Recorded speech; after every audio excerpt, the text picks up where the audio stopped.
À peu près 2h30 de grosse valeur dans cette vidéo. Je suis souvent derrière les caméras, mais cette fois-ci, j'ai décidé de laisser la parole à un de nos coachs, Mr. Greg, qui va nous montrer 2 de ses chantiers et qui va partager aux membres comment est-ce qu'il a réussi à acheter 2 maisons, chacune à 100 000 €, quels sont les rendements, quelles sont les plus-values latentes qu'il va réaliser directement après les travaux. C'est des projets extrêmement rentables. Il y a 2h30 de tips. C'est littéralement une bible pour tous ceux qui ont les reins solides et suivre ceci. Prenez de quoi noter. Prenez un bic. Prenez un bloc-notes parce que je peux vous dire que vous allez être époustouflé par le nombre de bonnes informations qu'il va donner dans cette vidéo. Allez, c'est parti, on démarre tout de suite. Vous connaissez un peu la région? Vous connaissez Enghien? Voilà. Il y a la place ici. À 100 mètres, il y a le parc d'Enghien qui est hyper connu.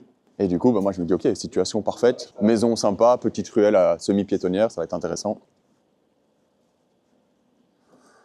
Ça, c'est ta première visite ou tu avais déjà commencé? Non, là, j'avais déjà un petit peu commencé. J'avais déjà enlevé un peu le caca sur les murs. Mais ça ressemblait à ça. Donc, une maison complètement à l'abandon, qui avait été déclarée insalubre, que la personne, je vous dis, elle avait un syndrome de Diogène. Alors, qu'est-ce qui m'a fait acheter cette maison? De un, c'est que personne n'en voulait. Et je me suis dit, si personne en veut, il y a peut-être quelque chose d'intéressant. Et en fait, la localisation, comme j'expliquais, la localisation, on est plein centre historique d'Enghien. Il y a quand même une grosse demande locative. On est à côté d'un parc. On est à 5 minutes à pied de la gare. On est à 10 minutes de la sortie d'autoroute. On est à 25 minutes de Bruxelles. Je me dis, OK, parfait. Potentiel de la maison, je vais vous le montrer après, mais beau potentiel pour faire une colocation. Localisation hyper intéressante. Et en fait, ce qui est super intéressant dans la ville d'Enghien, c'est qu'on est dans le Hainaut. On est dans le Hainaut et du coup, on peut acheter des maisons au prix du Hainaut. Mais on est vraiment à la frontière du Brabant wallon. Et en fait, on peut demander des loyers équivalents à ceux du Brabant wallon. C'est ça le deal, c'est d'essayer de trouver un endroit où la demande locative est forte et du coup, les prix locatifs vont être élevés, mais où le prix de l'immobilier est assez bas. Ici, la maison, j'ai acheté 100 000 €. La même maison dans le Brabant wallon, même en état comme ça, comme vous la voyez là, je l'aurais payé le double, sûr et certain. Donc ici, ça va être un projet total, donc achat 100 000 €, 130 000 € de rénovation, valorisation estimée par 2 agents immobiliers, entre 290 et 310 000. Donc il y a une belle opération à la revente, mais surtout, ici, il va y avoir vraiment un beau potentiel pour faire une belle colocation. Et ça, je vous le montre tout de suite dès qu'on rentre. Et comme ça, vous voyez un petit peu que parfois, même si ça fait peur, il ne faut pas hésiter à y aller parce que vous allez voir le résultat, c'est hyper intéressant. Toi, quand tu as visité, c'était comme ça? Quand j'ai visité, c'était comme ça, avec un peu de caca en plus sur les murs. Putain.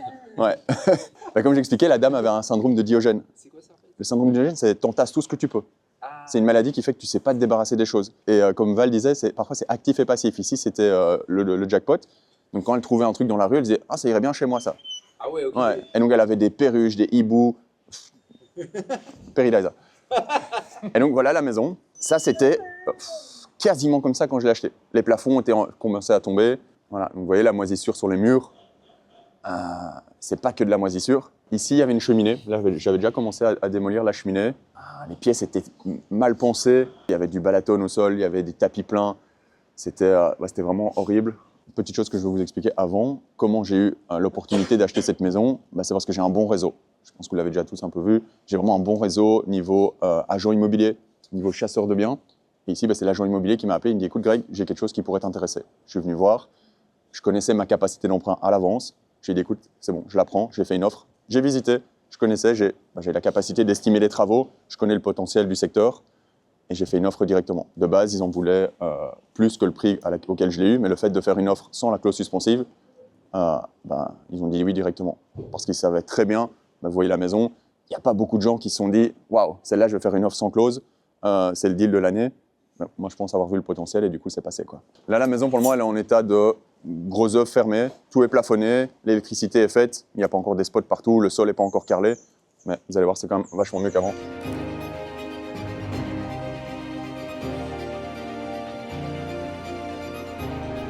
Alors, ici, pour vous expliquer comment c'était avant, donc plus ou moins là où Arnor se trouve, maintenant c'était ici. Ici, il y avait la vieille cheminée, et c'était que des petites pièces en enfilade, vous voyez les vieilles maisons typiques. Il y avait une porte, donc ici il y avait la vieille cheminée, ici il y avait une petite porte qui permettait d'aller de là à là. Ici c'était fermé, là aussi, vous avez vu les vidéos, mais c'était souvent comme ça dans les anciennes maisons, des petites portes, et l'idée c'est quoi? C'est d'ouvrir les espaces. Donc ici on a mis 2 grosses poutres, on a supprimé la cheminée, et on va faire un grand living. Ici ça va être le coin cuisine, donc ça va être un mur. Moi ce que j'aime bien faire, quand je dois cloisonner une maison, je fais des cloisons en fonction de la cuisine. J'adapte pas la cuisine à la maison.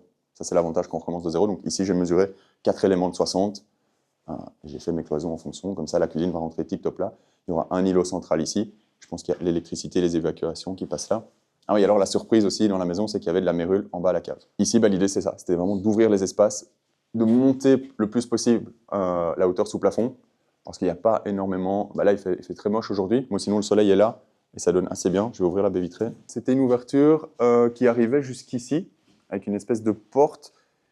Et il y avait un muret ici, et puis une fenêtre opaque. Ah oui, ok.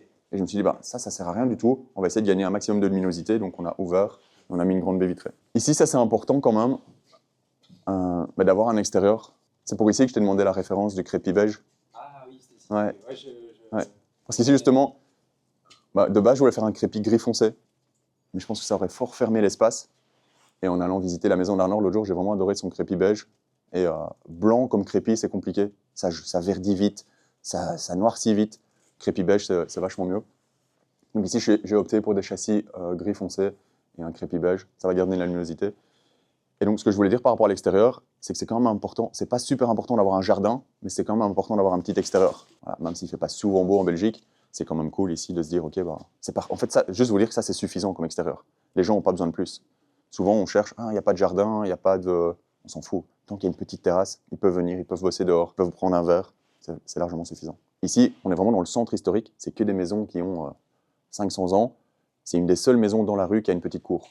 Donc ça, c'est vraiment un plus. Et pourquoi on s'en fout un peu qu'il n'y ait pas de jardin? Parce qu'il y a le parc d'Anguin. Je ne sais pas si vous connaissez le parc d'Anguin. À 100 mètres, il y a un golf, il y a un château, il y a un lac. Le gars qui veut aller courir, il met ses chaussures. À 100 mètres, il a un espace comme il aura nulle part ailleurs, quoi. Et donc ça aussi, ça donne vraiment une grosse valeur à la maison, c'est sa localisation. On est à côté de la rue commerçante, mais super au calme. Ici, pour moi, l'avantage d'Anguin, et je parlais d'Anguin, il y a Braine-le-Comte, c'est toutes des villes qui sont à la frontière Brabant-Wallon, mais qui sont Hainaut, Arkennes, Senef. Ça intéresse les gens parce que les Bruxellois qui veulent venir dans le Brabant-Wallon, c'est très cher pour eux. Une maison comme celle-ci, finie dans le Brabant-Wallon, c'est 400, 420, 450, facilement. C'est cher, 450 000 € pour emprunter ça à l'heure actuelle, même à du 3%, on est à 2 400 € de remboursement. C'est beaucoup d'argent. Les gens ne peuvent pas se permettre ça. Par contre, dans le Hainaut, ils peuvent venir ici et c'est vachement plus abordable à l'achat. Par contre, à la location, je vais les louer le même prix ici qu'en plein centre de Waterloo, de Ytre ou de n'importe où. Je vais faire une coloc ici à 450, j'hésite, 450 ou 500, je vais voir un petit peu en fonction des gens. Moi, j'aime bien adapter le prix en fonction des gens, et si je les trouve sympas ou pas. Et donc, grosse analyse du marché avant d'acheter, parce que l'idée, c'est d'acheter, de louer pendant 5 ans et puis de la revendre. Parce que pendant 5 ans, on est imposé sur la plus-value. Ici, je vous ai dit, projet fini 230, expertise de revente aujourd'hui à 2,90, 310. Imaginons même 2,90, l'État belge va me prendre 16,5% de mes 60 000 € de plus-value. Dans 5 ans, ils ne prennent rien du tout. Donc, je vais la louer pendant 5 ans. Dans 5 ans, je ferai une analyse du marché. Est-ce que le marché est porteur parce que les taux sont bas? Est-ce que le marché n'est pas porteur? Je m'en fous, je continue à la louer. Elle va me rapporter... Donc ici, je vais avoir un crédit. J'ai fait un crédit crescendo. Au lieu de payer 1 000 € par mois pendant 25 ans, c'est par tranche de 5 ans. C'est un taux fixe. Et donc, je vais payer 750 € les 5 premières années, 850 € de l'année 5 à l'année 10, 950 de l'année 10 à l'année 15, et ainsi de suite. Okay, donc là, le taux est fixe, mais la mensualité augmente tous les 5 ans. Vu que moi, je veux faire de la vente peut-être dans 5 ans, moi, mon but, c'était quoi? C'était d'avoir la plus petite mensualité possible sur les 5 prochaines années. Donc, crédit crescendo, parfait pour ça. Et dans 5 ans, je verrai bien. Moi, j'ai fait un crédit 100% ici. Donc, j'ai sur les 230. Je vais peut-être rembourser en 5 ans 50 000 €. J'ai calculé même 42 000 € exactement. Je vais la revendre 280, 290, 300. Et j'aurai 40 000 € en plus de plus-value. Si j'avais fait un belette, ok, j'ai un peu plus de cash flow. Mais ici, je vais déjà avoir un très beau cash flow. Je vais avoir 700-800 € de cash flow. C'est suffisant pour moi. En belette, j'aurais peut-être eu 1 000 € de cash flow, mais j'aurais eu 0 de capital remboursé. Le belette, c'est bien. C'est une bonne chose. Hein. Moi, perso, j'en ai pas. Parce que j'ai des revenus locatifs suffisants qui me permettent d'avoir le train de vie que je veux. Mais le belette, c'est très bien. C'est une bonne solution pour faire un gros cash flow. Ici, je l'ai dit, si j'avais fait un belette, j'aurais été à 600 € peut-être de crédit, d'intérêt. Je vais la louer, faites le compte, 450 x 4, 1008. J'aurais eu 1 100 € de cash flow. Super bon. Ici, en crescendo, je vais avoir 800 € de cash flow et je rembourse 40 000 € de capital en 5 ans. Moi, mon but, c'est quoi? C'est d'anticiper ma retraite au maximum. Dans 5 ans, si je revends, je prends 100 000 €, c'est pas mal. Ici, c'était déjà un crépi. Hein. C'était un crépi blanc, mais dégueulasse, pas isolé. C'était un crépi sur la brique directement. Et donc, moi, j'ai juste remis 14 cm d'isolation et je vais refaire un crépi beige ça va bien se marier, j'ai pris les mêmes couleurs de châssis que les voisins. Quand on sera en haut, vous verrez, tout le monde a des châssis un peu dans les tons gris foncé, c'est pour ça que je suis parti sur du gris foncé. Comme ça, je dénature pas le lieu, parce que ce qui pourrait arriver, c'est que je mette des châssis jaunes fluo et que les voisins disent « Qu'est-ce que c'est que ça, c'est horrible ». Ici, ils vont rien dire parce qu'ils ont les mêmes. Ici, double vitrage, isolation façade extérieure, isolation toiture, un nouveau système sanitaire, nouvelle chaudière, je vais être un PEBC facilement. Si jamais on veut améliorer le PEB à un moment donné, imaginons dans 10 ans, bah, ils disent « Ok, maintenant ça suffit plus un PEBC pour indexer les loyers, il faut un PEBB ». Ça, c'est une solution. Parfois, entre le bloc, mais ici, c'est une vieille maison, donc à mon avis, il n'y aura pas. Mais c'est une nouvelle brique de façade, donc peut-être qu'ils ont laissé un espace. S'il y a ça, c'est une solution pour isoler la façade, c'est insuffler un isolant entre la maison, la brique, la structure du bâtiment et la brique de façade, ou le parement, ou peu importe. Ah ouais, ça je voulais expliquer aussi. Pourquoi j'ai demandé un différé? Bah, comme je vous l'ai dit, moi mon but c'est de faire le plus de cash flow possible. Donc ici je suis en différé. Pour le moment, bah, le différé, j'ai demandé un différé sur la totalité, maison et travaux. Donc pour le moment, j'ai payé 467 € ce mois-ci de mensualité. Parce qu'il débloque que petit à petit les travaux. Et je vais laisser un petit montant sur la partie travaux. Comme ça, mon différé va continuer à courir. J'ai pris un différé de 2 ans, de 24 mois.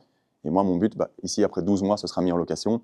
Et je vais garder le différé pendant 24 mois. Comme ça, pendant 1 an, bah, je vais avoir un cash flow de 1200 €. Et ce cash flow-là, je vais l'économiser.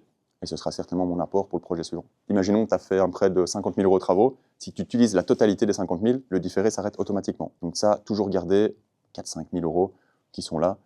Et l'idée, c'est de demander toujours un crédit un peu plus élevé que la réalité des travaux. Comme ça, bah, tu sais que tu as une petite réserve, tu la gardes là pendant la totalité du différé. J'avais demandé un différé total, parce que ici, c'est partiel. Donc, je dois payer comme les intérêts. Il y a moyen d'avoir un différé total, mais toutes les banques ne le font pas. Un différé total, c'est quoi? Ben, j'aurais rien payé jusqu'au moment où j'ai utilisé 100% de mon prêt. Ici, la banque m'a dit, écoute, on va faire un différé partiel, tu vas quand même payer les intérêts. Ici, c'est Record Banque. Record Banque.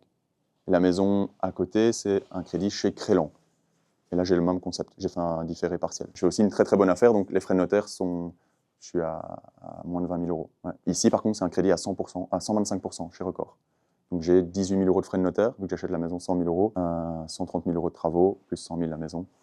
Donc ouais, 125%, en mettant une maison en garantie. Mais petite garantie. Et alors, ce qui est génial avec ce projet, c'est que ben là, j'ai mis une autre maison en garantie, parce que j'emprunte 240 000 € pour une maison qui réellement, que j'achète 99 000 €. Et dès qu'elle est finie, je vais la faire réévaluer et je vais lever la garantie de l'autre côté. Parce que la maison ici, sûr et certain, ils vont l'expertiser à 280, 290, 300 peut-être. Et donc, je vais aller à la banque en disant, écoutez, plus aucun intérêt de garder ma garantie de l'autre côté, parce que la maison que vous avez ici, vous voyez, j'ai un crédit à 240 000 €, mais elle en vaut 300. La banque va dire, OK, on n'a plus besoin de garder l'autre différé, l'autre garantie, et dans 6 mois, bah, je réutilise l'autre garantie pour faire un nouvel achat. D'où la raison, toujours, je donne un chiffre, mais acheter 150, faire 50 de travaux, et faire en sorte que ça vale 250. Si ça arrive à 200, on n'a pas perdu d'argent, mais l'idée, c'est d'aller chercher de la plus-value.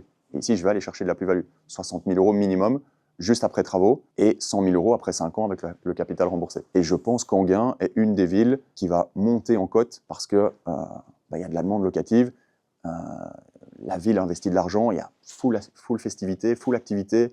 Dans le parc d'Anguin, maintenant, ils commencent à faire des food truck festival, luminaire festival sur le château. Enfin, c'est une ville qui est agréable à vivre et je pense qu'elle va prendre en valeur, quoi. Et donc, dans 5 ans, je sais pas, j'ai pas de baguette magique, mais je pense que dans 5 ans, au lieu de 300 à l'heure actuelle, elle vaudra peut-être 320. Donc ça, c'est tout bénef, quoi. Alors ici, à l'intérieur, j'avais voulu mettre le tableau électrique que vous voyez là, le compteur. Ça, c'est le compteur électrique, c'est pas le tableau.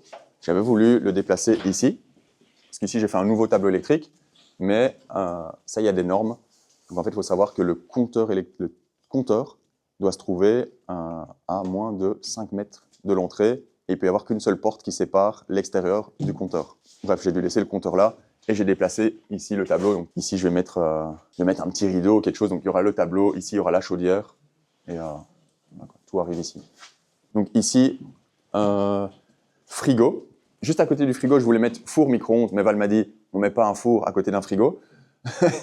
Erreur que j'ai déjà fait dans une maison. Chez toi, c'est comme ça? Ah ben, chez moi aussi. Et Val m'a dit, Greg, tu as vraiment mis ton four à côté de ton frigo. Il y aura le frigo, une armoire de rangement, ensuite four micro-ondes, et ici, une deuxième armoire de rangement. Ici, îlot avec évier, tac de cuisson, et de l'autre côté, des rangements, quoi. La vaisselle aussi, ouais, évidemment. Ici, en dessous des deux spots, salle à manger. Ici, j'ai failli faire une erreur. Je voulais mettre de base le meuble TV ici et le salon là-bas. Parce qu'ici, je vais faire un petit claustrat. Vous voyez, c'est quoi un claustrat? Parce que je déteste le fait que quand tu rentres, tu sois directement dans la maison. Donc ici, je vais créer un petit hall d'entrée avec un muret qui va faire 1,20 m, comme ça, et au-dessus, un claustrat, c'est des lattes en bois espacées. Comme ça ne ferme pas la pièce, ça fait une séparation visuelle, mais ça ne ferme pas la pièce totalement. Donc ici, petit hall d'entrée, coin salon, avec le meuble TV là-bas. Comme je vous ai dit, je voulais mettre la télé là, et puis je me suis dit, mais non, c'est trop con. C'est-à-dire qu'à chaque fois que quelqu'un va rentrer dans la maison, il va passer devant la télé. Moi, en fait, ce que j'aime bien, c'est que les gens, quand ils arrivent, ils se projettent. Ils se disent, ah, c'est génial, regarde mon cœur, c'est ici qu'on va regarder un film. Ah, c'est là que tu vas cuisiner, c'est là que tu vas mettre tes affaires dans le dressing. Donc moi, ce que je mets toujours, c'est dressing et coin salon. Moi, je veux que les gens, en sortant d'une visite, ils se disent, waouh, génial, il faut qu'on fasse une offre ou il faut qu'on soit pris. Je veux qu'ils se sentent chanceux, en fait, d'obtenir la maison. Donc ici, salle à manger, meuble qui va être fait sur mesure par mois. Mais pas cher, quoi, du coup. Parce que ce sera en placo, ce sera en métal stud. Je vais aller chercher des meubles Ikea. Ce qui est super cool avec les meubles Ikea, c'est que tu peux les customiser. Tu mets le meuble classique, mais tu mets une tablette au-dessus. Enfin, regardez sur Pinterest, il y a 1 million d'idées. C'est pas anti-feu. Non, c'est pas bruit, c'est celle qu'on utilise dans les salles de bain souvent. Je sais pas pourquoi il a mis ça. Peut-être qu'il lui en restait. C'est une grosse promo. Ouais, possible. Hein. Ouais. De base, pas besoin que ce soit vert ou rose dans une pièce ici. Pour les salles de bain, oui. Et alors au sol, on va bien sûr égaliser. Là, il doit encore tirer tous les tuyaux d'eau pour les chauffages. Et je vais mettre un carrelage effet parquet. Ça, c'est intemporel, c'est beau, c'est facile d'entretien, c'est pas cher.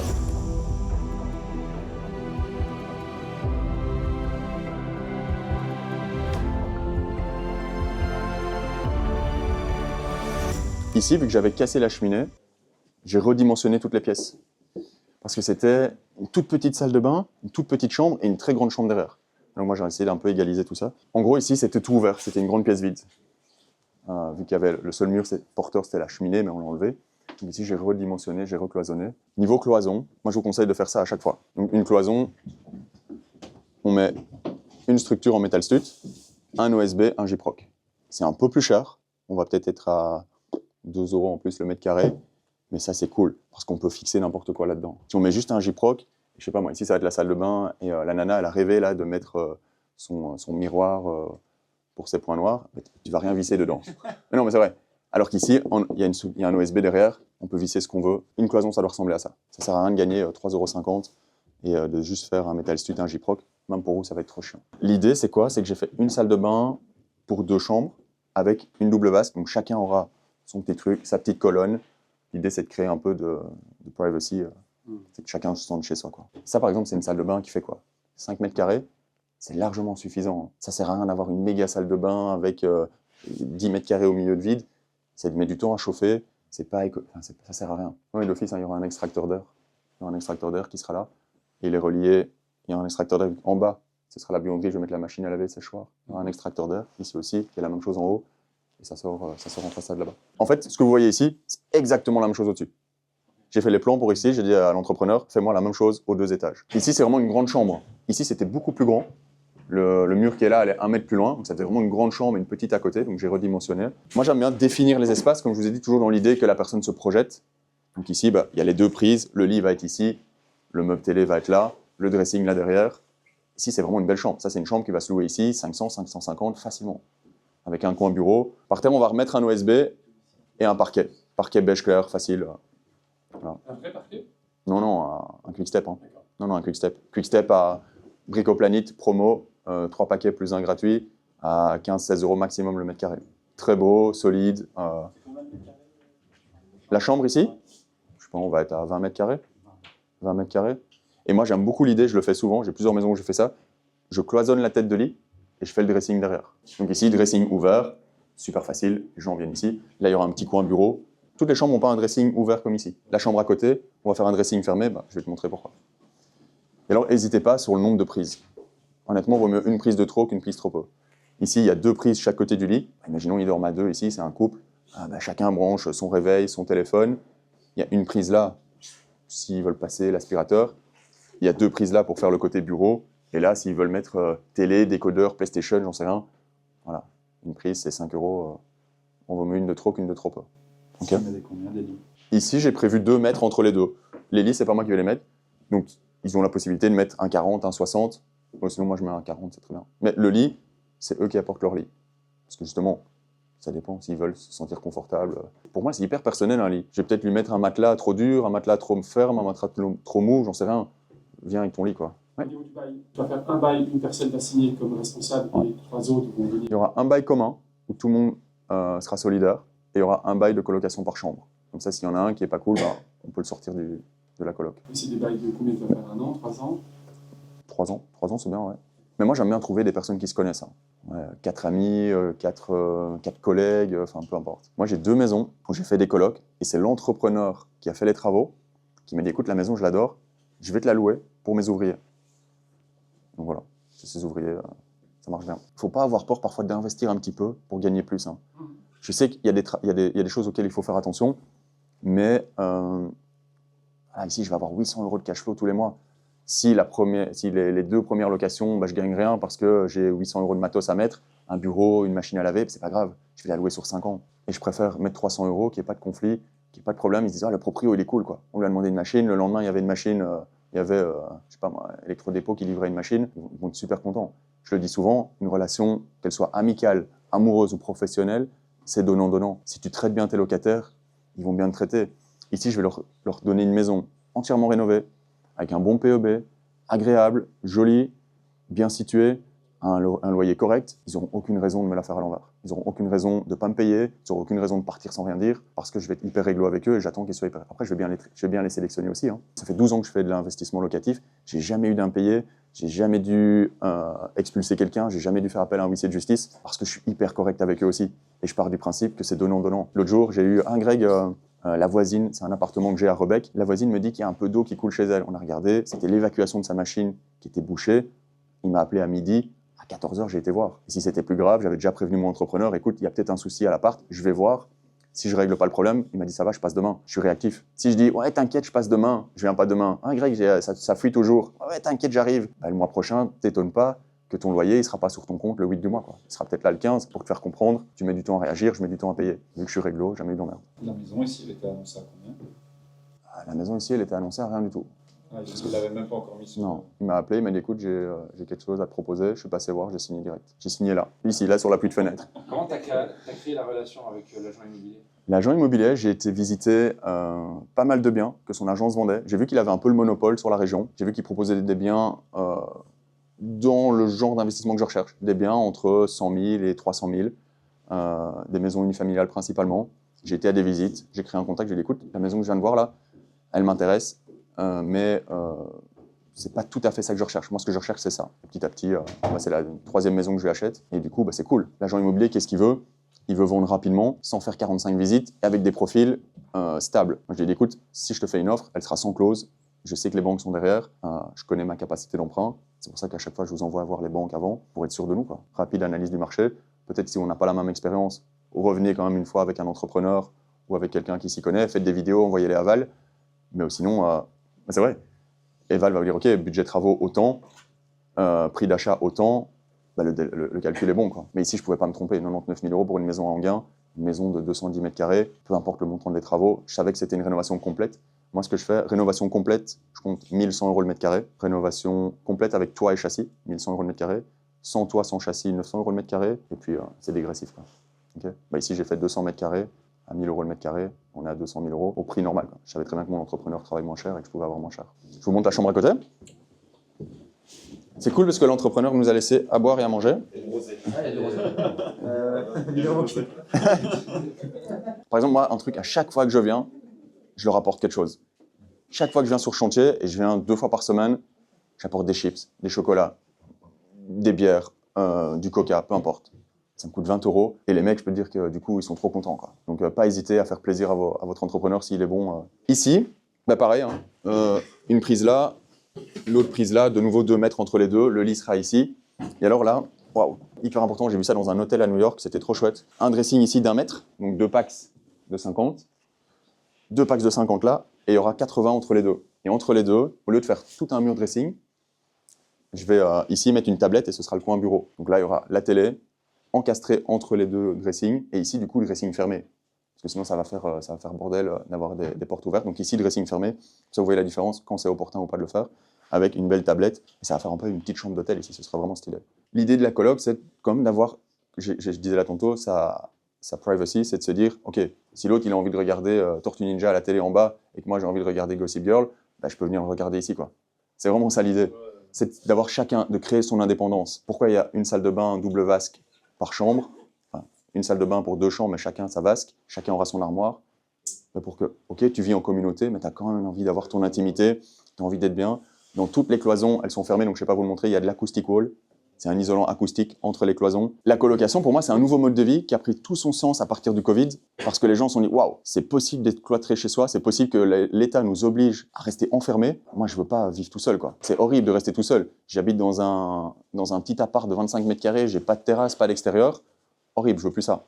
Et du coup, il y a plein de gens qui ont quitté leur logement pour se mettre en coloc, parce qu'ils sont célibataires, parce qu'ils sont jeunes travailleurs, parce que leur but dans la vie, c'est pas de se mettre en couple, c'est juste de travailler pour le moment. Parfait.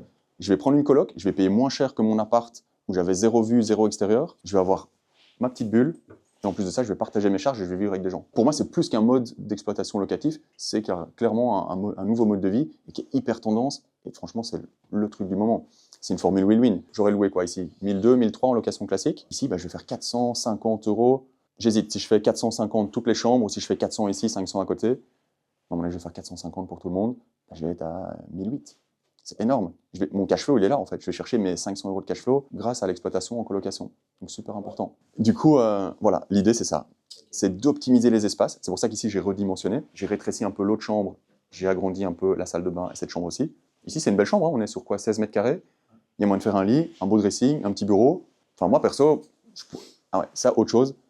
Toutes mes maisons, je pourrais y habiter. Je le fais pas comme si c'était pour moi, mais je pourrais y habiter. Et franchement, ça fait une grosse différence. Parce que les locataires, ils le ressentent. Que tu aimes ta maison, que tu t'y sens bien, et ils vont aussi s'y sentir bien. C'est combien de mètres carrés, ça 16 mètres carrés, je pense.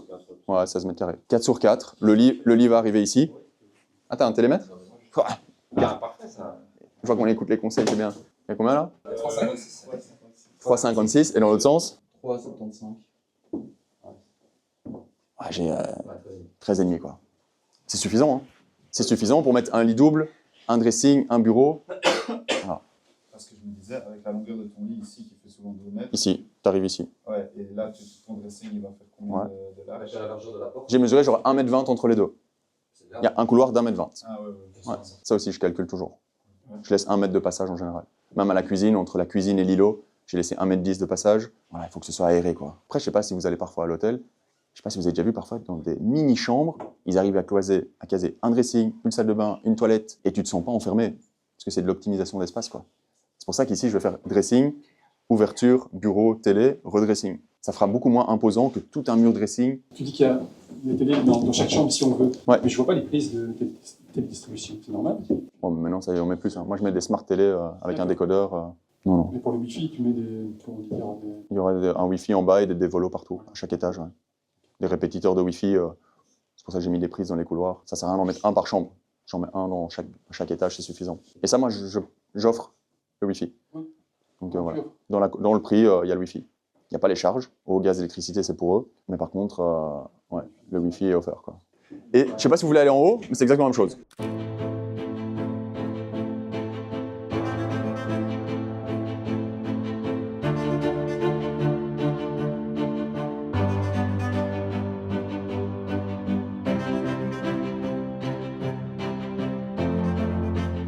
Ici, j'ai hésité à faire 2 choses. J'ai hésité à virer tout et laisser la charpente apparente pour avoir une belle hauteur sous plafond. Mais ça m'aurait coûté 15 000 € pour tout évacuer, pour tout refaire, parce que ça existait déjà. Donc ici, ce que j'ai fait, c'est que j'ai mis un Velux là pour faire une entrée de lumière. Donc, ici, c'était fermé. J'ai juste ouvert ici. J'ai mis un Velux. J'ai bien isolé le... Parce que souvent, les déperditions de chaleur, c'est par le toit. T'as beau isoler comme tu veux, tu perds de la chaleur. Du coup, ici, la hauteur minimum, c'est 2,10 m. Ici, on a 2,12 m, je pense, donc c'est largement suffisant. Quand je la revends, ce sera l'étage en bas des parents, l'étage ici des enfants. Ici, un beau grenier, c'est 2 mètres. En fait, la maison est avant 2008, Ouais. donc c'est 2 mètres. Ah, la hauteur... Pour les combles. Ouais, la hauteur légale, c'est 2 mètres. Ici, il y a 2,12 m, donc on est bon. J'ai décidé de ne pas faire le budget de 15 000 € pour ouvrir. Pourtant, ça allait être super beau, parce que la charpente est vraiment très belle dans cette maison. Donc, voilà, je garde un bel espace grenier. Là-bas, vous voyez, il y a une trappe. Donc ici, il y aura une petite trappe. De base, l'ouverture de la trappe était là quelque part. C'était trop chiant. Je l'ai mise ici. Je garde un beau grenier. Et voilà. Est-ce que les 15 000 € investis là maintenant dans l'ouverture de ce plafond, je vais les gagner à la revente Quand les gens vont rentrer, ils vont dire waouh, je sais pas. Je n'étais pas persuadé. Ça reste Enghien, ça reste une maison de façade à Enghien. La même chose à Braine-le-Château, à Ytre, à Waterloo, à Braine-l'Alleud. Là, j'ouvre parce que les gens ils sont prêts à mettre 100 000 € de plus parce qu'ils ont un coup de cœur. Ici, ça reste une maison, c'est le Hainaut. Je ne vais pas la vendre, mais je parlais à tantôt de budget. Je vais la vendre peut-être 300, je ne vais pas la vendre 350. Et je vais la vendre 300, fermée ou ouverte. Voilà, c'est une maison 4 chambres, avec 2 salles de bain.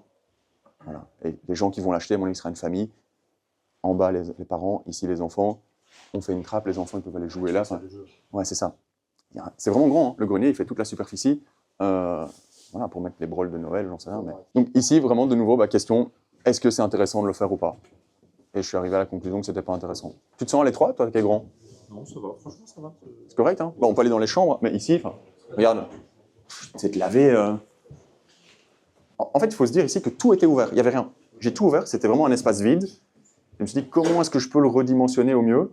La seule cloison qui a été, où je l'ai mise parce que je n'avais pas trop le choix, c'est la paroi de la salle de bain. Parce qu'en fait, c'est une cloison que je n'ai pas fait en métal stud, je l'ai fait en chevron en bois, parce qu'elle supporte une poutre. Donc vraiment, j'ai consolidé le truc, quoi. Donc je suis parti de celle-là, j'ai agrandi un peu la salle de bain, et puis j'ai redimensionné les pièces ici. Moi j'adore faire ça. J'utilise un site qui s'appelle Home by Me. Tu mets tes cotes, et tu peux dessiner des cloisons, des portes. Enfin, parfois je passe des nuits à faire ça. En fait, moi comment je fais quand je rentre dans une maison, je prends une chaise, je mets au milieu de la maison, je prends une feuille blanche, et je fais des plans. Ah, c'est merde, c'est moche. Hop, je recommence. Et vraiment je fais ça, je prends toutes mes mesures, et parfois je reste 3-4 heures assis au milieu de la pièce, à imaginer le potentiel, à imaginer le volume, à redimensionner le truc. Ici vraiment, je me suis assis là par terre, et j'ai imaginé le truc, je me suis dit, ok, qu'est-ce qui est intéressant de faire? J'ai envie de garder quand même une belle chambre, parce que si un jour je la revends et j'aime bien l'idée de la suite parentale, ce sera ici la suite et la pièce en dessous. Et vraiment, j'ai fait ça. Pendant 2-3 heures, j'ai fait des plans, j'ai pris mes codes, je suis rentré chez moi, j'ai utilisé le module Home by Me, c'est gratuit, et j'ai dessiné mes trucs, quoi. Après, si c'est pas votre délire, là maintenant, je travaille avec quelqu'un, c'est une architecte, c'est une jeune architecte d'intérieur. Je sais pas, j'ai pas encore discuté avec elle d'un forfait, mais pour un petit forfait de quelques centaines d'euros, elle peut venir chez vous, prendre toutes les mesures. Tu donnes tes idées, elle te fait les plans, elle te modélise le truc, elle te met la déco, et ça te projette beaucoup plus. Ça, c'est un truc que je vous conseille à faire, vraiment. Souvent aussi, je mets du scotch au sol, tu vois. Par exemple, le lit, tu mesures, mais entre mesurer 2 mètres là et te dire, ah, ça passe là, et vraiment mettre du scotch au sol, et dire, ah, ok, en fait, le lit, waouh, c'est grand, ça va prendre tout ça, tu vois. Ici, le lit va arriver là. Donc, ça me laisse quand même un bel espace, hein. Moi, je fais ça souvent. Je mets du scotch au sol, j'utilise des modules de design, ou bien tu fais appel à un petit architecte d'intérieur qui, pour 500 balles maximum, va te modéliser tout ton intérieur, quoi. Déjà, ici, le sol, il est complètement de travers. Donc ici, on va faire un ragréage partout. J'allais dire, comment est-ce que vous faites pour qu'il soit plat? Ouais, on va faire un ragréage. Donc soit on va utiliser des cales, soit on va utiliser c'est quoi le nom encore? De l'égaline, ouais. Ou bien on va mettre de l'égaline. L'égaline, c'est super cher. Donc moi, à quoi j'ai pensé ici, c'est de faire une chape flottante. Donc c'est une chape, c'est du stabilisé dans lequel tu mets de la frigolite. Tu mélanges, ça pèse vraiment pas lourd, et ce serait parfait pour ici. Parce que c'est une maison structure bois. Donc je ne peux pas non plus couler une chape ici, j'ai pas envie d'être en bas. Par contre, chape aérée, super bien. Ça pèse pas lourd. Il ne faut pas grand-chose, hein. Il y a peut-être un décalage d'1 centimètre, mais au moins tu refais un truc plat, tu remets un OSB, tu mets pas d'isolant, et là-dessus, tu mets une sous-couche avant ton parquet, une sous-couche isolante. Et c'est 50% isolant acoustique, 50% isolant phonique. C'est difficile à se projeter ici vu que c'est déjà fait, mais la maison à côté, il n'y a encore rien de fait. Donc là, je vais vraiment vous dire, voilà mes idées, voilà, on pourra même en discuter, peut-être que vous allez m'apporter des bonnes idées. Mais la maison, là, elle est brute, et il faut encore tout créer, quoi. Donc ce serait cool qu'on aille voir après, là-bas. Mais ici, clairement, tu as ce potentiel de projection, tu sais voir le potentiel d'une maison, tu sais te projeter, tu sais dans ta tête modéliser en 3D, dire ok, ça va être comme ça. Moi, j'ai cette faculté-là. Je savais en achetant, la première fois que je l'ai vu, que ça allait donner ça aujourd'hui, quoi. J'arrivais à me projeter directement, je me dis ok, je vais péter ça, je vais faire ça. Peut-être l'habitude, ou voilà, c'est quelque chose que j'aime faire. Mais sinon, pas hésiter à dessiner sur la plateforme de formation, il y a la checklist visite et la checklist travaux. Imprimez ça à chaque fois que vous allez faire une visite. Imprimez ces 2 listings, dessinez, fais une feuille blanche par étage, t'achètes un télémètre, tu mets tes mesures, tu mets tes cotes et tu dessines à la maison. Voilà. À l'époque, on faisait au papier millimétré, maintenant, ils ont inventé des sites. Moi, je dis des sites d'IKEA aussi. Planification en cuisine, trop bien. Tu peux aller chercher toi-même tes matériaux et dire à ton entrepreneur que tu veux utiliser tel matériau qui a été acheté. C'est toi qui payes, hein. Non, mais il n'y a pas certains entrepreneurs qui disent si je fais ton chantier, c'est moi qui. Oui, parce qu'il prend une commission sur les matériaux. Parce que lui, il achète à son prix et te le revend à un certain prix. Mais voilà, moi, c'est un entrepreneur de confiance. Tu peux peut-être pas le faire sur 100% du matos. Et de toute façon, tu n'auras jamais des meilleurs prix que lui. Mais il y a certains trucs, ouais, bien sûr. Ici, les tuyaux, par exemple, les tuyaux, les câbles électriques, je ne vais pas lui imposer certains trucs. Par contre, je peux lui dire, non, je veux qu'on mette tel parquet, on va aller le choisir ensemble. Je veux qu'on mette tel carrelage dans la salle de bain, je veux qu'on mette tel carrelage au sol, je veux qu'on mette telle cuisine. Ici, moi, j'ai l'avantage, j'ai trouvé un entrepreneur qui fait tout. Il a des corps de métier, enfin, il a une panoplie complète. Il a des carreleurs, des plafonneurs, des électriciens, des plombiers. Et du coup, mon entrepreneur, il est un peu gestionnaire de chantier. Je ne dois pas faire appel à un électricien, un carreleur, un plombier. Mais j'ai mis 9 ans à le trouver, quoi. Mais de base, j'ai rénové plein d'autres maisons où j'ai fait appel à des corps de métier. Mais du coup, c'était mon rôle de gestionnaire de chantier de dire, OK, qu'est-ce qu'on va faire? On va faire la démolition. La démolition, moi, souvent, je le fais moi-même. Parce que j'aime bien ça, c'est cool. Tu te défoules, voilà, la cheminée, bah, mets tes étançons avant de la casser, mais sinon, tu n'en feras pas beaucoup. Mais du coup, voilà, ça, c'est un poste qui coûte beaucoup d'argent. Ici, j'ai un budget démolition, évacuation à quand même 12 000 € pour la maison. Bah, tu as vu l'état dans lequel elle était. J'ai fait venir, je pense, 8 conteneurs, parce qu'on a tout viré, quoi. Mais donc, ça, démolition, évacuation, si vous savez le faire vous-même, let's go. Ici, moi, c'est parce que j'ai pas le temps et parce que c'est plus optimal pour moi de passer mon temps à faire autre chose. Mais mes premières maisons, moi, j'ai tout fait moi. L'évacuation, la démolition, la reconstruction. En fait, moi, je l'avais dit au séminaire, je pense à Liège. Hein. Moi, ma première maison, j'ai tout fait à 100%. Vraiment tout, sauf le plafonnage. Parce que j'ai essayé, à un moment donné, je faisais avec ma main comme ça, parce que je m'en sortais pas avec la truelle, donc j'ai dit ok, j'arrête. Donc vraiment, j'ai fait 100% des rénovations moi-même. La deuxième maison, j'ai fait 75%, la troisième, j'ai fait 50%, et maintenant, je viens voir si ça se passe bien. Et je vais faire par exemple le meuble TV, je vais peut-être monter la cuisine, parce que j'aime bien ça. L'idée, c'est d'optimiser ton temps. Mais au début, clairement, si vous savez faire des petits trucs vous-même, faites-le, quoi. Poser le parquet, c'est pas compliqué. Hein. Pour moi, c'est une maison, c'est le projet parfait, quoi. Niveau prix d'achat, niveau localisation, niveau revenu locatif, niveau plus-value, c'est ça qu'on cherche. Hein. C'est vraiment ça qu'on cherche, les gars, quoi. Vraiment. Et ici, je voulais vraiment vous montrer avant-après, parce que tu as vu c'était quoi avant, faut pas avoir peur. Et en fait, on est même limite mieux de privilégier une maison avec une rénovation complète, où il faut tout refaire, qu'une maison où on va être à du 600-700 € le mètre carré, parce qu'au final, celle-ci, qui aurait déjà été à moitié refaite, je l'aurais peut-être eu à 170. Et finalement, j'aurais eu le même budget travaux. Alors que là, vu qu'elle était pourrie, je l'ai eu à 100, parce que souvent, on le fait à moitié. La maison à côté, on va aller voir, là, c'est fait à moitié. Là, j'ai fait vraiment une belle affaire, mais vous allez voir, c'est incroyable. Le gars qui avait entamé les travaux, à mon avis, c'était pas du Kubik qu'il avait bu, quoi. C'était de la vodka polonaise, je sais pas, mais il est magique, lui. Ok, si vous êtes chaud, on peut aller voir ailleurs.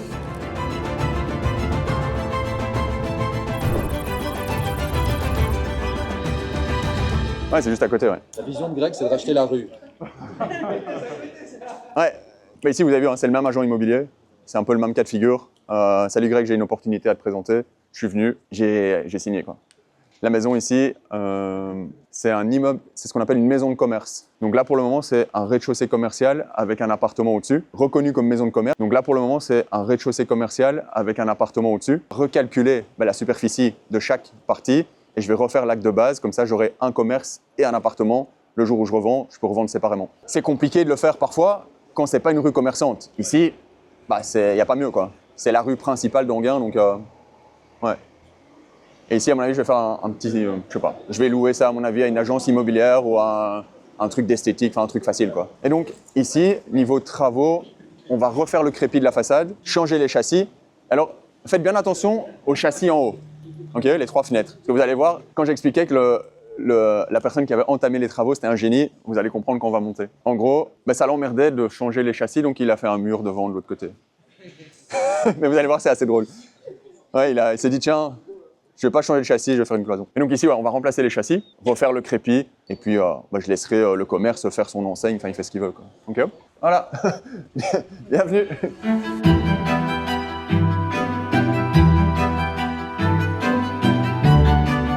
Et donc ici, comme j'expliquais, maison de commerce, d'office reconnue comme maison de commerce, et je vais faire je sais pas si tout le monde a entendu, donc je le réexplique. Ici, je vais faire venir un géomètre, je vais cloisonner ici, et je vais vraiment scinder le commerce et l'appartement. Parce qu'à la revente, beaucoup plus intéressant. Plutôt de vendre qu'une maison de commerce, je peux vendre le commerce, je peux garder l'appartement en location, je peux vendre l'appartement, continuer à louer le commerce. Enfin, les possibilités sont multiples. Et il n'y aura aucun problème à la commune pour avoir le permis. Parce que ici, la démarche, c'est quoi? C'est faire venir un géomètre qui va déterminer la superficie de chaque unité et puis refaire l'acte de base auprès d'un notaire. Ça va me coûter 4 000 – 5 000 €, mais je vais gagner largement à la revente si je vends 2 unités séparées, quoi. Donc ici, je pense que je vais ouvrir le couloir. Donc ça va disparaître. Je vais ouvrir le couloir jusqu'ici, et là, il y aura la porte d'entrée pour l'appartement, et ici, la porte d'entrée, j'ai envie de faire un truc vitré, vu que c'est pas très lumineux, pour le commerce, quoi. Le commerce, on aura une superficie, je pense que ça fait 9 mètres sur 3, On aura une superficie de un petit 30 mètres carrés, c'est largement suffisant. Tu m'as dit c'était quoi avant un disquaire, un ancien disquaire. Moi ici je vais louer ça, je sais pas moi, Léonidas, un coiffeur, enfin il y a full de monde. Hein. Là en face, il y a un rez-de-chaussée commercial qui était à louer. J'ai vu le panneau la semaine passée à louer, c'est marqué louer dessus, donc en moins d'une semaine ça a été loué. Ça, c'est un projet en société. Non, en privé aussi. En privé aussi. Même si c'est un local commercial. Moi, je vais faire ce qu'on appelle un bail de droit commun. Donc, un bail de droit commun, c'est pas un bail commercial. Donc, je ne vais pas être taxé. Et l'avantage, c'est qu'un bail commercial, c'est pour 9 ans en général. Ici, c'est rare un commerce qui reste 9 ans. Un bail de droit commun, je peux faire 1 an, 2 ans, 3 ans, enfin comme je veux. Et du coup, je ne suis pas taxé. Pourquoi les gens continuent à faire des bails commerciaux du coup? Parce que c'est intéressant dans les grands axes. Parce que ici, je vais louer, à mon avis, 700-800 € le commerce. Si tu es sur une, je sais pas moi, t'es avenue Louise, ou bien tu es dans le centre de Waterloo, tu peux louer 3-4 000 € ton rez-de-chaussée commercial. Et du coup, là, c'est intéressant. Tu peux pas le louer à ce prix-là en privé, mais tu peux le louer en commercial comme ça. Donc ici, couloir, hop. Ici, il y aura un petit sas, comme ça. Ici, on va ouvrir, mais c'est important que dans un commerce, il y ait une kitchenette et un WC. Le gars qui bosse ici, s'il doit aller pisser, c'est compliqué pour lui de retourner chez lui, de fermer le magasin 20 minutes. Donc d'office, je vais ouvrir ici jusqu'en bas, et ça, ce sera la partie, on peut passer ici, la partie pour le commerce. Donc ici, on recloisonne, et on garde ce petit 6-7 mètres carrés comme arrière-pièce du commerce pour faire une cuisine et un WC. Okay, et ça, du coup, cette magnifique cloison disparaît, parce qu'elle donnera accès à l'appartement. Ici, ça va être une pièce de l'appartement. Donc ici, je vais faire une suite. Je vais augmenter la surface lumineuse, parce que là, il y a juste un petit Velux. En fait, tout là, on va mettre un grand puits lumineux. Donc ici, ça va être une chambre de l'appartement.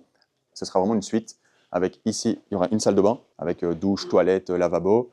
Le lit sera là. Le bureau sera là, en dessous de la lumière, pour pouvoir bosser. Et toute cette partie-là sera dressing. Donc ici, ce sera une chambre de... Tu veux une fois mesurer pour voir combien ça fait? Et donc, quand tu continueras le couloir, ici, il y aura une porte. Ici, il y aura une porte qui va privatiser le gars qui rentre. Il peut directement aller dans sa chambre ou il peut monter dans les communs. Comme ça, c'est vraiment une pièce à part, quoi. Fais jusqu'ici, hein, jusqu'à la brique. Ouais. Ouais. Et de la pilasse, là, plus ou moins, jusque là-bas, ouais.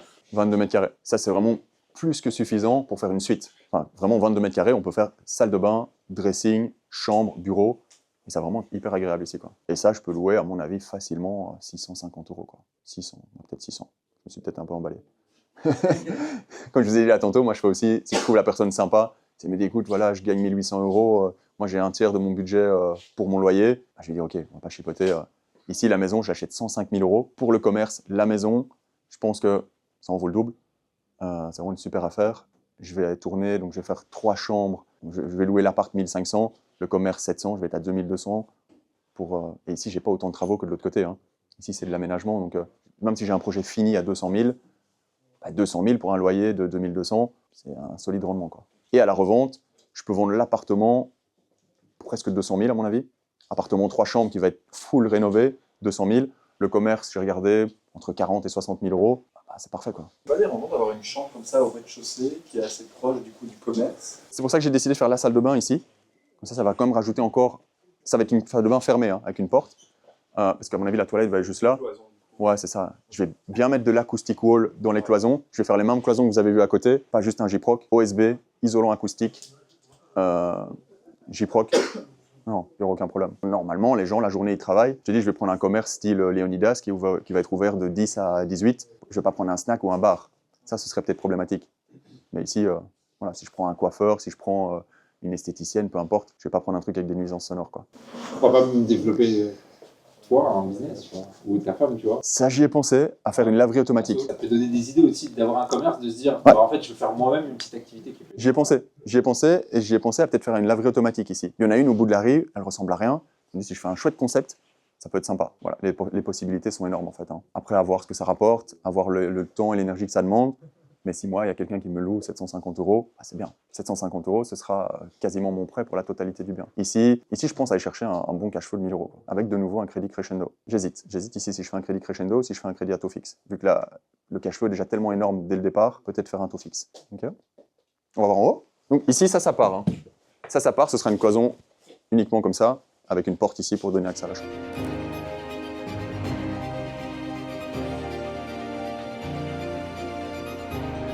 On n'est pas bien là? Voilà. Donc ici, vous voyez les travaux beaucoup moins importants que de l'autre côté. Je ne vais pas dire que je pourrais le louer comme ça, mais quasiment, quoi. Je ne le ferai jamais. Je vous ai dit, moi, tous les biens que je loue, je pourrais y habiter.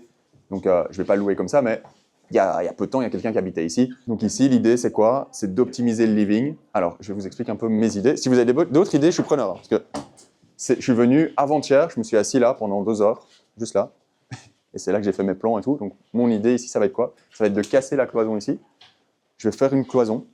Comme ça, il y aura un hall qui te permettra d'aller dehors directement. La cuisine, évidemment, super mal pensée d'avoir mis ça à moitié devant la porte. Donc la cuisine, elle part. Il y aura une cloison ici, avec, comme de l'autre côté, frigo, four, rangement. Et la cuisine va venir ici, là, le long. Donc il y aura une partie cuisine ici, une partie cuisine là. Là, au milieu, salle à manger. Et là-bas, près de la fenêtre, le coin salon. Tu refais le sol. Ouais, bien sûr. Ouais. Bah, je casse, j'enlève. Oui. Je regarde si c'est bien chaîné. Si je sais isoler par au-dessus, j'isole par au-dessus. Ici, j'ai 2,80 de plafond. Donc, c'est vraiment une belle hauteur. S'il faut, je remets même peut-être un OSB partout pour consolider le truc. Mais voilà. Non, je refais, bien sûr. Et les chauffages, tu peux passer en dessous. Ouais, je vais tout faire passer par en dessous. Mais l'avantage, c'est que j'ai accès en bas. Oui, tout à fait. C'est pas comme un appartement. La maison est à moi, donc je peux faire des saignées. Enfin, je peux faire un peu ce que je veux, quoi. Les murs, je sais pas. Les murs, c'est bien. Bah, les murs, on va remettre un joint filaire partout, hein. Parce que tu vois, je déteste ça. Tu vois, c'est vraiment horrible, ça. Donc ça, je vais demander au plafonneur de me mettre un enduit partout et me faire un truc bien lisse. L'escalier, je vais le changer parce que je trouve qu'il est très raide, donc je vais mettre un quart tournant, comme ça. Ce sera un quart tournant ici. Mais ici, c'est assez facile de se projeter, en fait, hein. C'est juste changer la cuisine, mieux la mettre, faire une meilleure disposition, optimiser l'espace. Mais ici, à mon avis, je vais m'en sortir, j'ai calculé. En refaisant la toiture, les châssis, sanitaire, électricité, terrasse, je vais être à moins de 100 000 € de travaux. Je vais être à 75, 85, si je me laisse un peu aller, quoi. Je voulais peut-être mettre un poêle à bois, donc je vais voir, mais on s'en fout de mettre 5 000 € de plus pour embellir le bien, pour aller chercher de la plus-value à la revente, pour faire plaisir aux locataires, parce que je l'ai eu tellement pas cher que je suis gagnant de toute façon dans tous les sens. Okay, et peut-être que le poêle à bois, les gens vont dire wow, génial, génial, on l'achète la maison, juste parce qu'ils ont un coup de cœur pour le poêle à bois. C'est toujours calculer le ratio, est-ce que l'investissement en vaut la peine? L'autre maison, 15 000 € pour ouvrir les plafonds et laisser la charpente apparente, c'est peut-être pas rentable. Ici, mettre un poêle à bois, c'est super intéressant, c'est tendance, les gens aiment bien, et ça va faire en sorte qu'ils vont l'acheter, et ils vont peut-être l'acheter 310 au lieu de 300. Quoi.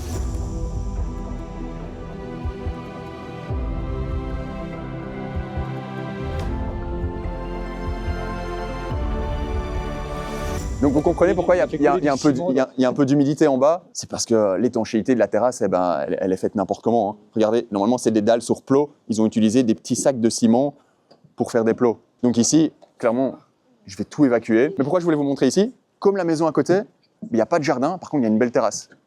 Hyper agréable. Je suis venu il y a 2 jours, il y avait un peu de soleil. C'était un miracle. C'était un miracle, hein.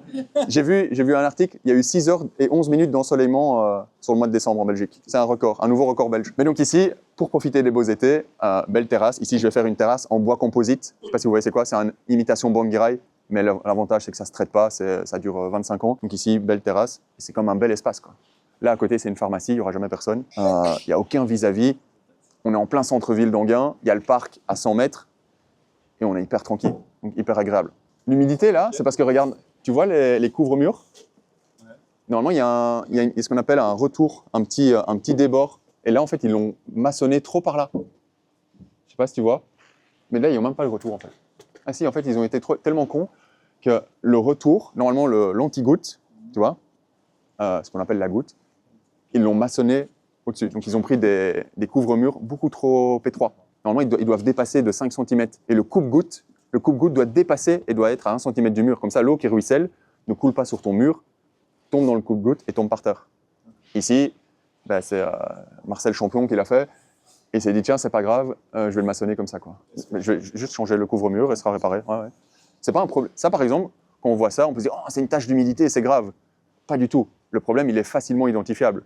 Le problème, c'est quoi? Ils ont mal posé le couvre-mur. C'est 2 fois rien, en fait, ça. Hein. Je l'enlève.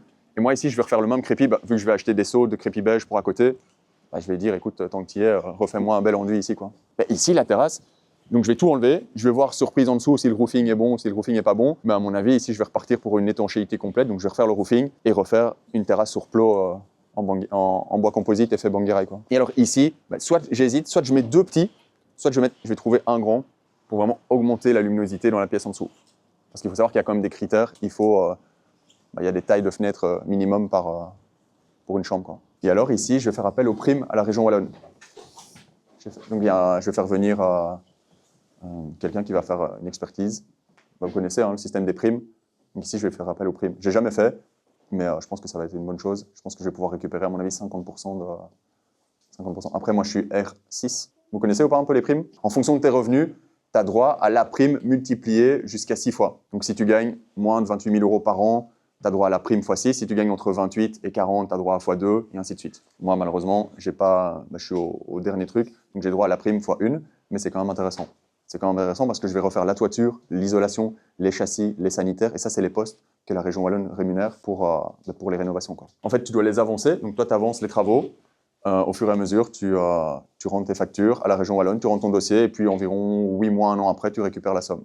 En fait, la personne qui est venue au début, comment on appelle ça encore le premier gars qui vient là? Il te fait un... Auditeur.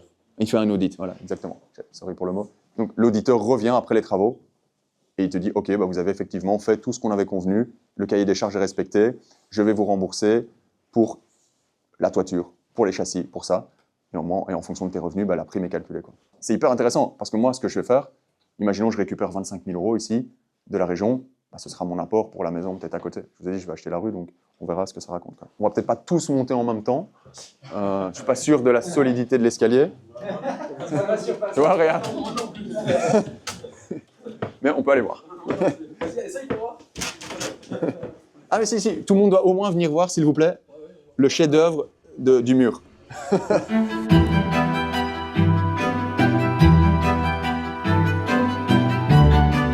Alors, vous voyez ici, zéro luminosité. Ici, l'ancien propriétaire, il avait la flemme de remplacer les châssis, donc il a fait une cloison. Là derrière, c'est ça, parce qu'on est en façade avant. Ouais, on est en façade avant. Donc là derrière, il y a 3 belles fenêtres avec une belle luminosité. Voilà, il s'est dit, petit budget, on va mettre du parquet. Et alors, ce que je voulais vous montrer par rapport aux cloisons, ce qu'il faut faire, c'est ce que vous avez vu dans l'autre maison. Ce qu'il ne faut pas faire, c'est ce qu'il y a ici. Donc ici, déjà, il a vissé, vous voyez, le metal strut là. Ça, normalement, c'est pour faire les plafonds. Okay, on les utilise ça de manière verticale normalement, ou pour mettre au plafond, pour faire un plafond suspendu. Lui, il a mis ça là-dedans. On ne fait absolument pas ça. Normalement, c'est un autre rail en U, je ne sais pas si vous voyez. Et la cloison, c'est n'importe quoi. C'est solide, hein, mais c'est pas comme ça qu'on fait une cloison, quoi. Et donc ici, tu sais rien mettre là-dedans. Tu vois, regarde la cloison, comment elle bouge. C'est pas comme ça qu'on fait une cloison. Quitte à ouvrir, la seule chose qu'il a bien fait, c'est ça. Le chaînage a l'air pas mal, et encore, c'est un peu bizarre. Ouais, c'est un peu bizarre là. Ouais. Mais après, j'ai marché au-dessus, c'est solide. Mais effectivement, la façon de fixer les poutres dans la charpente, il y avait mieux à faire, quoi. Là, tantôt, je vous expliquais la différence entre un bien où il faut tout rénover et un bien qui a déjà été entamé. Heureusement, ici, je l'ai eu au prix d'un bien à tout rénover, parce que ça, il faut tout refaire, quoi. Ça sert à rien de continuer des travaux comme ça. Il faut ouvrir, il faut remettre des châssis, il faut refaire ça, il faut refaire les cloisons. Il a mis un parquet, mais il est posé n'importe comment. Regarde, il nous a fait une petite margelle d'1 centimètre, là, on ne sait pas pourquoi. Ça va pas. Ça va pas. Autant prendre une maison où il y a une rénovation totale qu'une rénovation partielle qui finalement va te coûter le même prix qu'une rénovation totale. Donc ici, chambre qui va faire 15 mètres carrés aussi quand on aura enlevé la cloison, vu qu'on gagne, il y a 1,40 m sur 4 mètres, donc on gagne 5 mètres carrés. Donc ici, belle chambre. Ce que je vais faire, par exemple, je parlais d'optimisation de l'espace. Vous voyez, ici, tout ça, en fait, dans le couloir, c'est une place perdue. Donc moi, je vais décaler la porte par là, je vais fermer ici, je vais scinder ici, et là, ce sera le dressing de cette chambre-là, et là, ce sera le dressing de l'autre chambre. Parce que, clairement, on a ici 1 mètre carré qui ne sert à rien du tout. Et je vais laisser 1,20 m, vu que je vais recloisonner, je vais laisser 1,20 m entre mes deux cloisons, parce que les packs Ikea, vous savez, c'est 60. Et en fait, je vais faire mes cloisons en fonction de mes packs.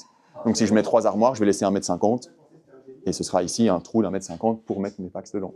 Et comme ça, ça fait un dressing intégré. Optimisation de l'espace à fond. Donc ici, remplacement de la toiture, isolation de la toiture, remplacement des Velux et une chambre, une petite chambre, mais chambre correcte, quoi. Et alors, ce que je vais faire, je ne sais pas si vous l'avez vu, mais cette cloison-ci, elle va reculer de 20 cm par là. Parce que, je peux vous montrer pourquoi, hein, mais pour ceux qui ont entendu ce que je racontais, ça ne sert à rien. Ils ont, tu vois, on perd 20 cm ici. On perd 20 cm, donc cette cloison-là va reculer de 20 cm. Et cette cloison-ci va reculer aussi de 20 cm. Parce que je préfère gagner 20 cm dans cette chambre-là et perdre 20 cm là. Parce que cette chambre-là est beaucoup plus grande. Comme ça, il y a une parité un peu entre les deux chambres. Ici, petite astuce, donc j'ai l'ancienne cheminée que vous voyez. Ça se faisait fort dans les maisons avant. pour éviter de perdre de la place et de cloisonner tout, ce que je vais faire, c'est que je vais utiliser ça comme tête de lit. Donc moi, je vais juste recloisonner droit ici, mesurer 1,60 m, recloisonner, et ce sera la tête de lit. Okay, et donc le lit sera ici au milieu, quoi. Et il y aura de la place parce que je vais reculer la cloison, le lit va arriver plus ou moins ici, et je vais reculer la cloison là de 20 cm, ça me laisse un passage d'1 mètre, et je vais gagner de la place là aussi. Voilà. Et ça, ce meuble-là, qui a dû prendre beaucoup de temps, qui a dû coûter très cher, va disparaître. Ouais, il y a la petite trappe derrière Ouais. avec le radiateur. Ouais, là-bas, ils ont mis un radiateur. Bien pensé. Je sais pas ce qu'ils mangeaient, mais il était pas ouf, quoi. Mais ça, de nouveau, ça nous fait une chambre. Ok, elle est en charpente, donc on ne peut pas considérer la totalité de la superficie, mais ça nous fait une belle chambre de 12 mètres carrés, quoi. C'est suffisant. Hein. Je vais vous montrer la salle de bain balinaise. Je t'en prie. Comment ça? On va voir.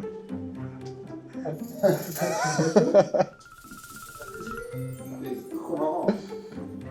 Et ils se sont fait un kiff, quoi. Ouais. Ils se sont Il fait s'est dit, tiens, moi, je vais faire une petite vue. petite vue terrasse. Tu vois? C'est trop fort, ça. C'est génial, hein? C'est trop fort. Et en gros, ici, je vais casser ça, je vais tout mettre au même étage. Ouais. Ici, ce sera la douche. La douche, je vais fermer ça. Je ne vais pas laisser une si grande ouverture. Je vais laisser juste une fenêtre. Là, ce sera fermé.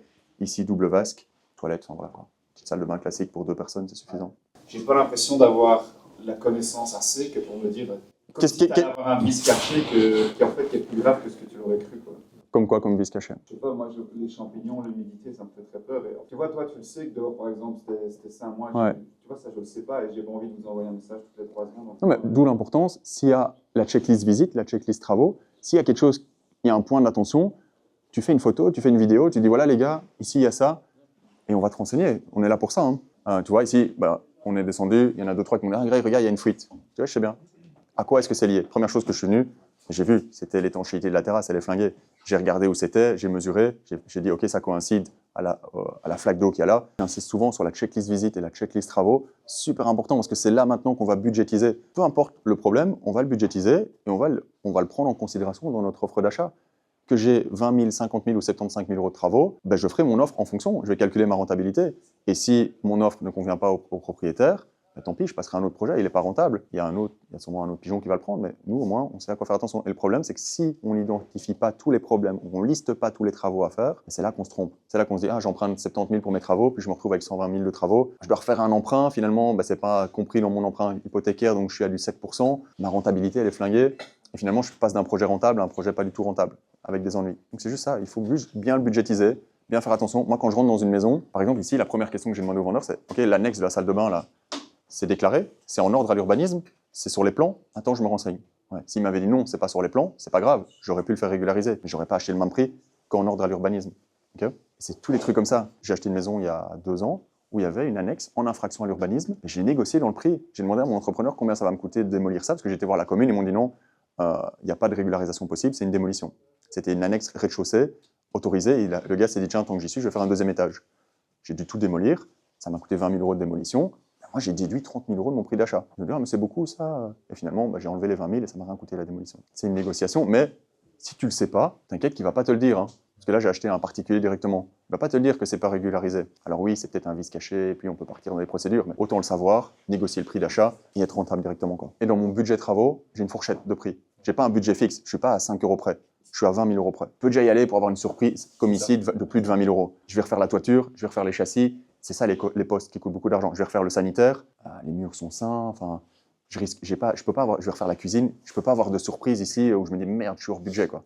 Je l'ai pas calculé. Tu prends ton budget travaux, tu fais plus 10-15%, c'est ça, tu fais 15% de plus. Tu es à 100 000, tu demandes 115 000 à la banque. Si tu n'as pas utilisé la totalité de ton budget, soit tu trouves une astuce pour sortir les 15 000 et c'est ton apport pour la suite, soit tu dis à la banque, je n'ai utilisé que 100, ils vont recalculer ton crédit sur 100, ils vont diminuer ta mensualité. Voilà. Il faut bien le budgétiser, il faut prévoir les surprises et juste pas se faire avoir, quoi. C'est pour ça que moi, je fais toujours un devis plus élevé. Et ça, par exemple, facile pour ton budget, parce que tu vas me dire ah, comment est-ce que je fais pour aller à la banque avec un devis plus élevé. Et ici, moi, je vais mettre une cuisine Ikea qui va me coûter 6 000 euros. Moi, je vais aller faire un devis cuisine chez Ego, chez Xina, à 15-20 000 euros. Et finalement, je ne vais pas mettre cette cuisine-là, mais je vais vous montrer ce devis-là pour que la banque me prête les 20 000 de chez Xina ou de chez Ego, et je vais mettre ma petite cuisine Ikea à 6-7 000 euros. J'ai déjà sorti 10 000. C'est facile, en fait, d'obtenir un prêt plus important que la réalité du coût. Tu fais venir une société, tu demandes pour des châssis en alu, noir mat, vitrage anti-balle, n'importe quoi. Mais non, mais on ne sait jamais ce qui peut se casser, là, tu vois, en ce moment. Et finalement, tu mets des châssis PVC classiques, double vitrage, qui vont te coûter la moitié du prix. Mais toi, ton devis, la banque l'a validé, tu as reçu l'argent et tu fais ce que tu veux après de ton argent. Si tu veux mettre tes châssis par balle, tu les mets. Si tu veux pas, bah, tu mets tes châssis classiques et tu as ton argent. Ton budget de travaux, il est là, il est validé, la banque te l'a prêté. Si toi, tu as envie d'allouer une plus grosse partie à la terrasse, par exemple, ici, j'ai vraiment envie de faire un chouette truc. Je me suis un peu projeté, je vais faire vraiment un bel extérieur, ça va être trop cool ici. La porte là, elle va dégager, je vais mettre une belle porte vitrée, je vais faire rentrer full luminosité. Tu vois, je pense que ça, par exemple, c'est un endroit ici où ça va être important de mettre peut-être 5 000 € d'investissement dans la terrasse, parce que les gens vont se projeter à fond. Je vais vous montrer, ici à Enghien, c'est dans la même rue, hein. C'est intéressant. Donc ça, c'est sur ImoWeb. C'est un bâtiment qui est à vendre, on peut passer, là, il est à 25 mètres là-bas à droite. Largeur de façade un peu plus large, mais même disposition. La même disposition. Vous pensez qu'il est à vendre à combien? Il est à 25 mètres dans la rue. Sur ImoWeb. Sur ImoWeb, ouais. Et il faut tout rénover, hein, comme ici. Et ceci, tu l'as acheté combien? 105. 175.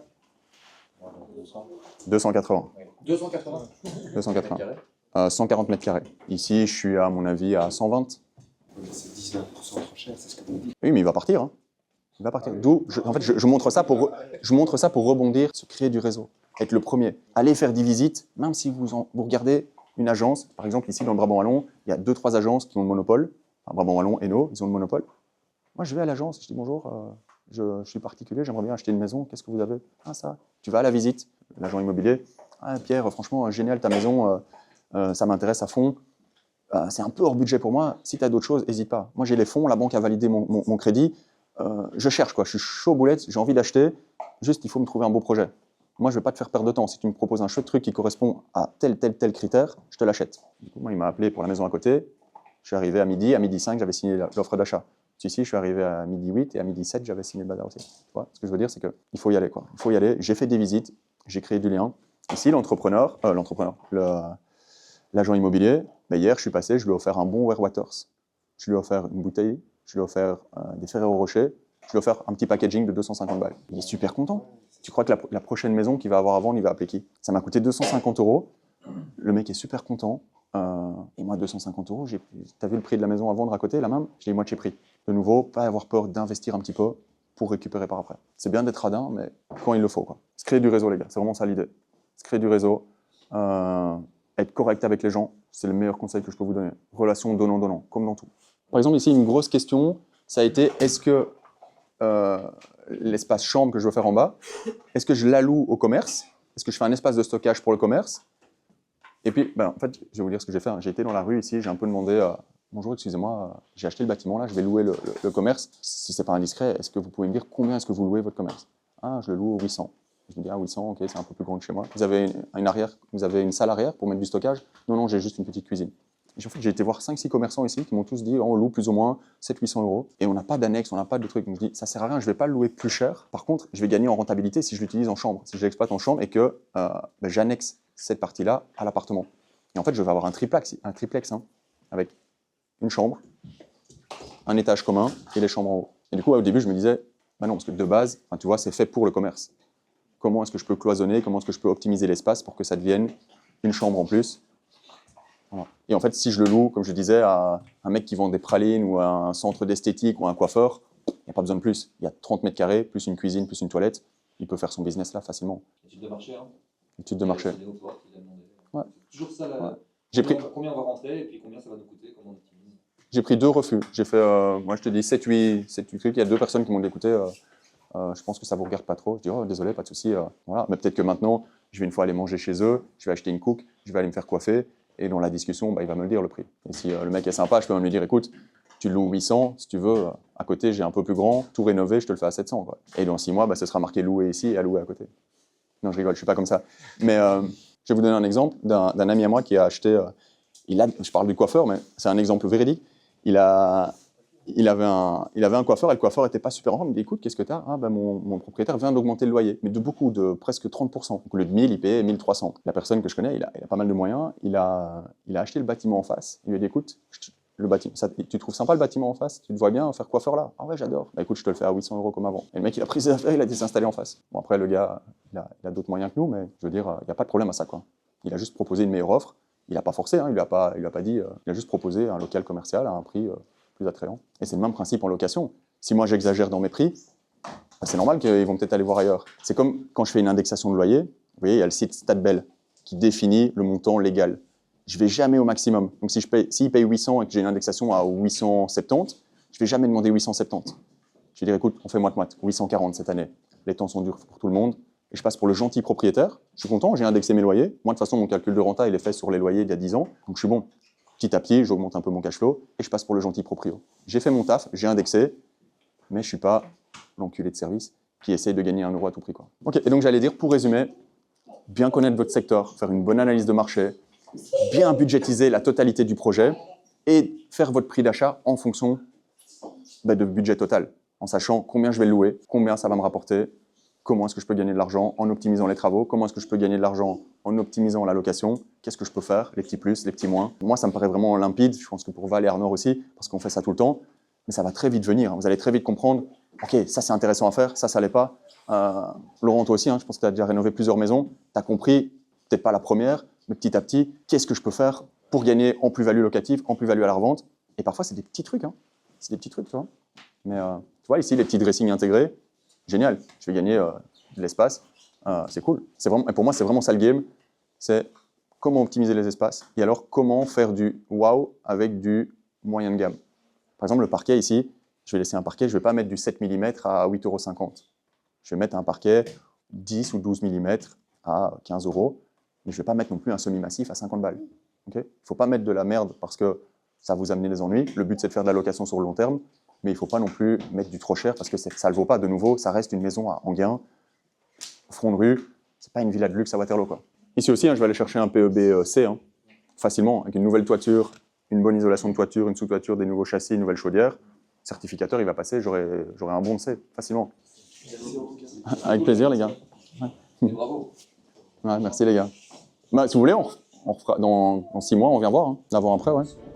Dans 2 mois, l'autre est fini, mais on fera une visite groupée quand ce sera fini, ceci. Super.